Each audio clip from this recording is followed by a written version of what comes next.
So we've all been fed this lie about our bodies, about our pleasure, about our sexual energy, our sexuality in general.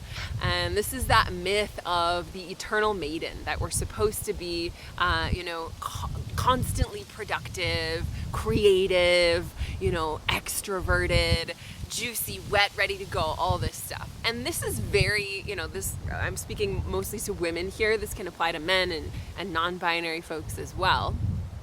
But this myth really starves us of our true sexuality, our true connection to our bodies and to our own life force energy.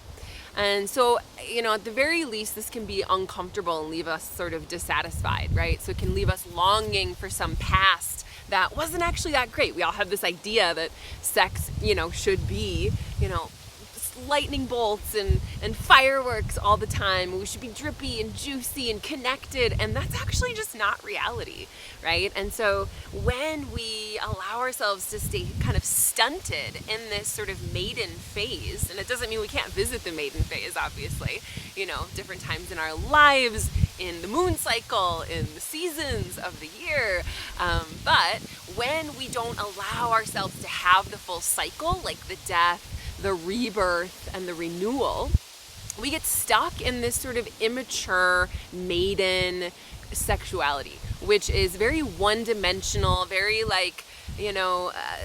pleasing someone else, using our sexuality for someone else. It doesn't belong to me, it belongs to someone else. And at its most harmful, this, constant sort of maiden state can injure us deeply, right? Again, this sort of extraction, feeling like, again, our bodies don't belong to us, right? They are resources for other people, other entities to use. So this can be extremely harmful. So what I'm interested in doing is sort of starving this myth of oxygen and creating a new one, which is actually an old one, which is syncing up with the seasons, right? And so allowing yourself to have each part of the cycle, right? And so that ends up, giving us a fuller, a richer, a more authentic connection to our sexuality, one that is deep, one that can be authentically shared with another, cultivating intimacy with another being, with yourself, right? And so one way to do this is in going through the descent, allowing these old ideas about your sexuality, your body, your pleasure to die. Give them the death, right?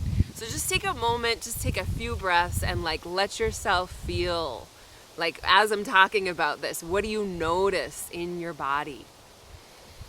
What sensations arise as we talk about this sort of false, perpetual maiden expectation put on us by the culture, by religion, whoever?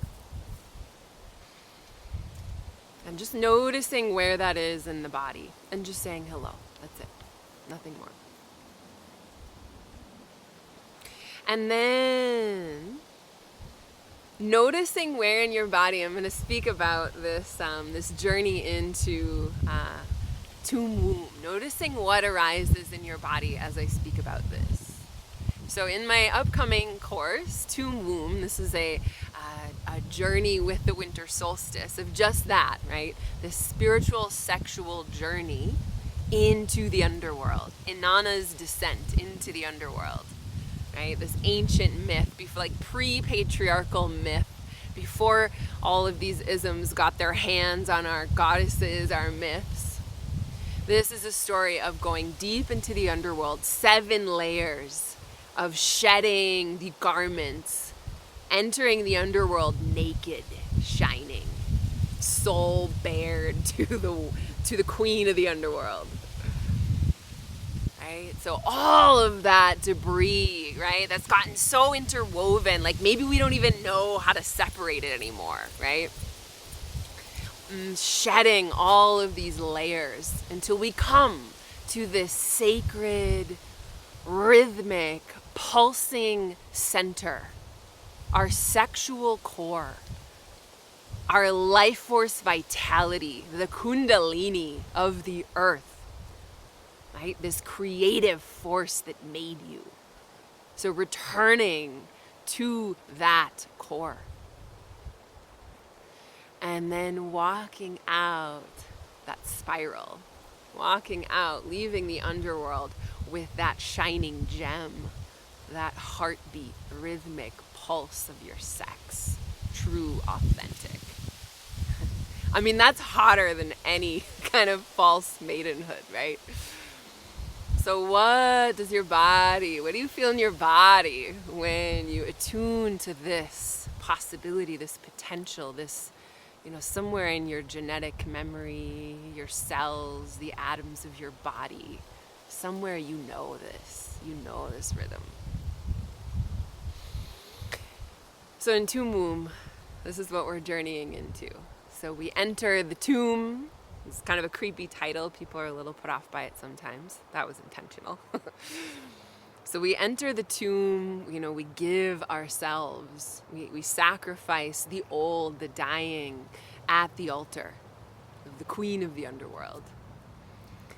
In return, we get ourselves. We get a true, authentic connection to our bodies, our souls, our spirits, our sexuality, our guides, everything in between.